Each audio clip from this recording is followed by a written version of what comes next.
Long ago in ancient Babylonia, there lived Pyramus and Thisbe. Pyramus was the finest boy around, while Thisbe was the prettiest. Their parents occupied adjoining houses, and neighborhood brought the young people together. Acquaintance ripened into love. Though destined by fate to be together, their parents forbade it due to a long-running feud between the two families. The lovers conversed by signs and glances, and the fires burned more intensely for being covered up. In the wall that parted the two houses there was a crack, caused by some fault in the structure. No one had remarked it before, but the lovers discovered it. As they stood, Pyramus on one side, Thisbe on the other, their breaths would merge.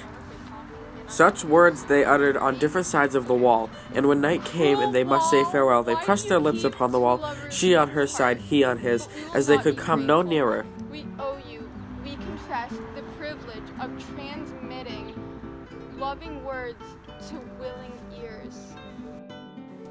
One morning, when Aurora had put out the stars, and the sun had melted the frost from the grass, they met at their accustomed spot. Then, after lamenting their hard fate, they agreed the next night, when all was still, they would slip away from watchful eyes, leaving their dwelling and walk out into the fields, and to ensure a meeting, repair to a well-known edifice, standing without the city's bounds, called the Tomb of Ninus, and that the one who came first should await the other at the foot of a certain tree.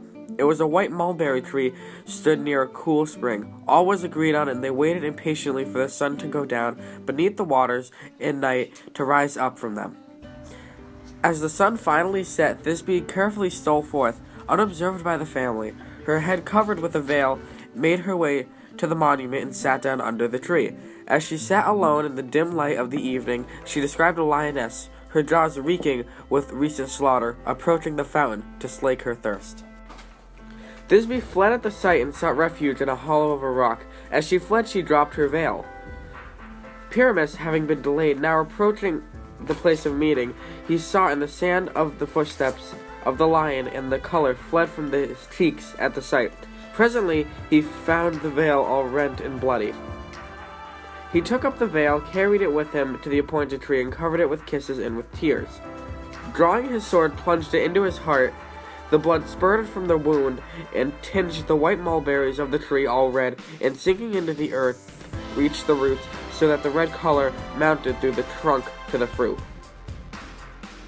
By this time, Thisbe, still trembling with fear, yet wishing not to disappoint her lover, stepped cautiously forth, looking anxiously for the youth, eager to tell him the danger she had escaped.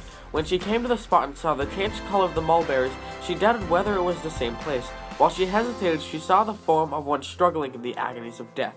She started back. A shudder ran through her frame as the ripple of the face of the still water when a sudden breeze sweeps over her. But as soon as she recognized her lover, she screamed. Her veil stained with blood and the scabbard empty of its sword. So saying, she plunged the sword into her breast. Her parents acceded to her wish. The gods also ratified it. The two bodies were buried in one sepulchre.